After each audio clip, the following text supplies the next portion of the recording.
भेंडवळची भविष्यवाणी जाहीर झाली. जगात तिसऱ्या महायुद्धाची शक्यता. यावर्षी पाऊस कसा असणार, तसेच सरकार कोणाचं बदलणार, कोणत्या नेत्याचा मृत्यू होणार याचं भाकीताखेत करण्यात आलं. बुलढाणा जिल्ह्यातील प्रसिद्ध भेंडवळच्या घटमांडणीचं भाकीत करण्यात आलं. महाराष्ट्रात प्रसिद्ध असणारी भेंडवळची घटमांडणी ही झाली आहे. जवळपास 300 वर्षाची परंपरा आहे.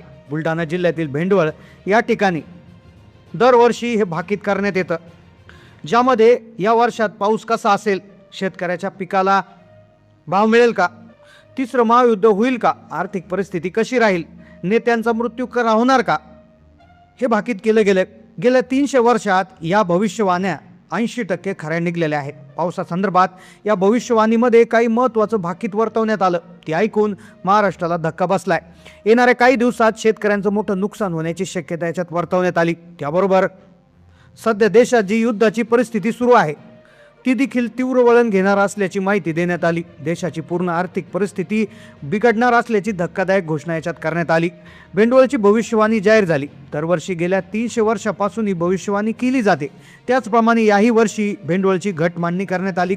राज्यातील तसेच बाहेरच्या राज्यातील शेतकरी वर्ग उपस्थित होते. आता या घटमांडणीत काय भाकीत केलं, भविष्यात येणारं पीक कसं असेल, पाऊस कसा असेल, कोणतं पीक जास्त प्रमाणात येईल, कोणत्या पिकाचं नुकसान होणार, कोणत्या पिकाला सर्वाधिक भाव मिळणार, भारताचा युद्धाचा भारतावर काय परिणाम होणार, अमेरिकाचा जो काय युद्ध सुरू आहे त्याच्यात काय होणार, शेतकऱ्याचा फायदा होणार का, आर्थिक परिस्थिती कशी राहणार, सगळी सविस्तर भाकीत करण्यात आलं. पहा, यावर्षी पीक पाणी सर्व गोष्टीचं भाकीत वर्तवण्यात आलं, जे तुम्हाला आता जाणून घ्यावं लागणार. आता पहा, ही जी घटमांडणी आहे ती कशा पद्धतीनं केली गेली, त्या घटमांडणीत काय काय घडलं, काय भविष्यवाणी घडली, सगळी सविस्तर माहिती आपण घेणार आहोत. तुम्ही जर शेतकरी असाल, सर्वसामान्य नागरिक असाल तर हा व्हिडिओ 2 मिनिटं पहा, कारण की येणाऱ्या काळातली भविष्यवाणी ही अतिशय महत्त्वाची असणार आहे. ही भेंडवळची भविष्यवाणी अगदी शास्त्रज्ञ देखील याच्याविषयी आश्चर्य व्यक्त करतात, कारण की ते सगळं खरं निघतंय. याला वैज्ञानिक आधार जरी नसला तर नैसर्गिक आधार आहे. निसर्गातल्या घडामोडींविषयी भविष्यवाणी करणारी ही जी घटमांडणी आहे ती जाहीर झाली. आता काय सांगण्यात आले, आता ही परंपरा 300 वर्षापासूनची आहे. 315 वर्षापासून चंद्रभान महाराज वाघ यांनी बुलढाण्यातल्या भेंडवळ येथे घटमांडणीची परंपरा सुरू केली होती. आता हा घट वाघ यांचे वंशज त्या ठिकाणी ती घटमांडणी करतात. मग याच्यात नेमकं काय केलं जातं, याच्यात शेतामध्ये 1 फूट खोल खड्डा खणण्यात येतो. खड्डा खोदताना त्याच्यातून बाहेर आलेल्या मातीतून 4 ढेकळं बाहेर काढतात. या ढेकळांकडे पावसाच्या 4 महिन्यांचं प्रतीक म्हणून पाहिलं जातं. पहिल्या क्रमांकाचं ढेकूळ जूनचं असतं, दुसरं ढेकूळ जुलैचं, तिसरं ऑगस्टचं, तर चौथा ढेकूळ हा सप्टेंबरचा असतो. या 4 ढेकळांवर पाण्याने भरलेली मातीची घागर ठेवली जाते. या घागरीवर करंजी, पापड, कुरडई, वडा असे पदार्थ ठेवले जातात. घटापासून 1.5 फुटाच्या अंतरावर 18 प्रकारची धान्य ठेवली जातात. यामध्ये आंबाडी, कपाशी, गहू, ज्वारी, तूर, उडीद, मूग, तीळ, बाजरी, मटकी, जव, वाटाणा याचा समावेश असतो. शिवाय घाटाशेजारी पानाचा विडा ठेवलेला असतो, त्यावर सुपारी ठेवलेली असते. मग ही भविष्यवाणी कशी केली जाते पहा. रात्रभर या घटाला तसंच तिथं त्या शेतात ठेवलं जातं. दुसऱ्या दिवशी हा घट मांडला जातो आणि दुसऱ्या दिवशी तिथे जाऊन पाहिलं जातं. तिथे गेल्यावर दुसऱ्या दिवशी जो काही बदल झालेला असतो त्याचं निरीक्षण केलं जातं आणि त्यावरून सगळी माहिती एक अंदाज वर्तवला जातो. आता यावर्षी काय झालंय, 18 धान्यांपैकी मुगाचे ते दाणे आहे त्या परिस्थितीत न राहता बाहेर फेकले गेले. म्हणजे यावेळेस मुगाचं उत्पादन चांगलं राहणार आहे असं भाकीत त्याच्यावर वर्तवण्यात आलं. जर धान्य आतल्या बाजूला फेकलं गेलं असतं तर उत्पादन कमी झालं असतं असं मानलं जातं. सोबत पाऊस किती पडणार, हे कोणत्या ढेकळावर घागरीतलं किती पाणी पडलं यावरून ठरवलं जातं. आता जूनच्या ढेकळावर जास्त पाणी पडलं की जुलैच्या पडलं की ऑगस्टच्या पडलं की सप्टेंबरच्या पडलं, यावरून ते सांगण्यात येतं की या महिन्यामध्ये सगळ्यात जास्त पाऊस पडणार. आता कोणत्या ढेकळावर पाणी पडलं ते पुढे सांगितलं जाईल. सोबत या जो पानाचा विडा असतो त्या पानाच्या विड्यावर जे सुपारी ठेवली जाते त्या सुपारीला राजाचं प्रतीक मानलं जातं. आता सुपारी जर त्याच जागेवर कायम राहिली तर राजा गादीवर कायम राहील असं भविष्य वर्तवण्यात येतं. राजा म्हणजे देशाचे पंतप्रधान किंवा राज्याचे मुख्यमंत्री असा त्याचा अर्थ होतो.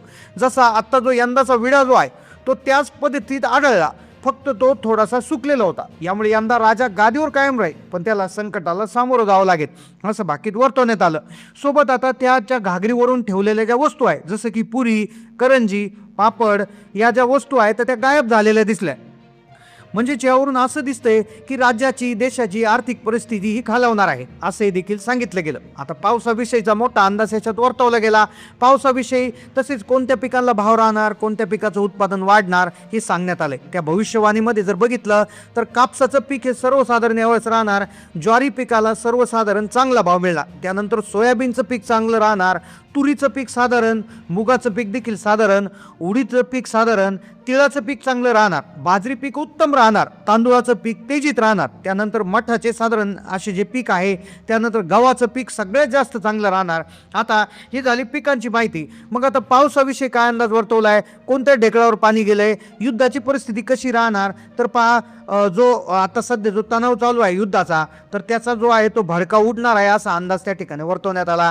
बेंडोळच्या भविष्यवाणीमध्ये पावसासंदर्भातला सगळ्यात मोठा अंदाज आता वर्तवण्यात आला आहे. पहा 300 वर्षापासून परंपरा आहे.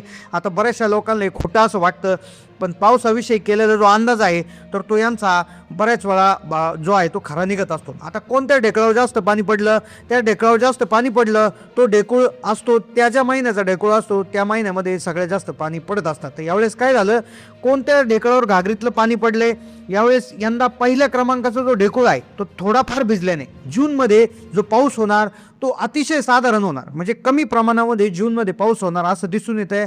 त्यानंतर दुसऱ्या क्रमांकाचा जो ढेकूळ होता तो जूनचा होता, तर त्या जूनच्या ढेकळावर प्रचंड पाणी पडलं, म्हणजे जुलै महिन्यामध्ये भरपूर असा पाऊस होणार याचा असा अर्थ होतो. त्यानंतर ऑगस्टचा ढेकूळ जो होता तर तो अक्षरशः त्या ठिकाणी तिथून निघूनच गेला होता, इतकं पाणी त्याच्यावर पडलं होतं. म्हणजे यावेळेस ऑगस्टमध्ये अतिवृष्टी होणार, ऑगस्टमध्ये खूप नुकसान करणारा पाऊस पडेल अशा पद्धतीची माहिती देण्यात आली. अतिशय नुकसान करणारा पाऊस ऑगस्टमध्ये आहे. त्यानंतर सप्टेंबरमध्ये देखील त्याच्या खालोखाल पाऊस आहे. म्हणजे एकंदरीत पाहिलं तर जूनमध्ये कमी पाऊस, जुलै ऑगस्ट सप्टेंबरमध्ये चांगला पाऊस पडण्याची शक्यता. यंदा देशात पूर, भूकंप, आपत्तीचं प्रमाण जास्त असेल. पाण्याच्या बाबत शेतकऱ्याला चिंता करण्याची गरज नाही असं सांगण्यात आलंय. आता ही जी भविष्यवाणी आहे तर ही गेल्या 300 वर्षापासून होत आहे.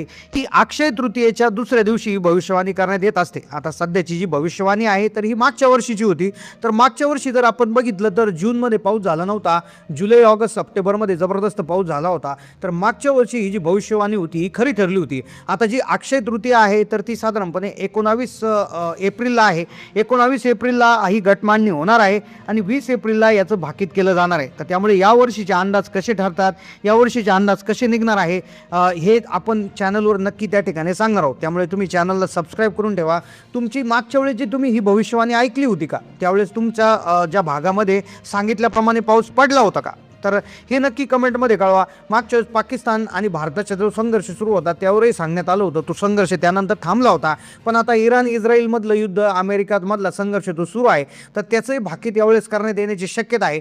तर त्यामुळेच यावेळेसची भविष्यवाणी पाहणं हे खूपच त्या ठिकाणी महत्त्वाचं ठरणार आहे. त्यामुळे तुम्ही चॅनलला नक्की सबस्क्राईब करा, कारण की आमची टीम तिथे स्वतः जाऊन त्या ठिकाणी ते भविष्यवाणी पाहत असते आणि त्यानंतर लगेच माहिती त्या ठिकाणी देत असते. त्यामुळे चॅनलला तुम्ही सबस्क्राईब करून ठेवा. तुम्हाला ही भविष्यवाणी विषय काय वाटतं नक्की कमेंटमध्ये कळवा. चॅनलला नवीन असेल तर सबस्क्राईब करा. धन्यवाद.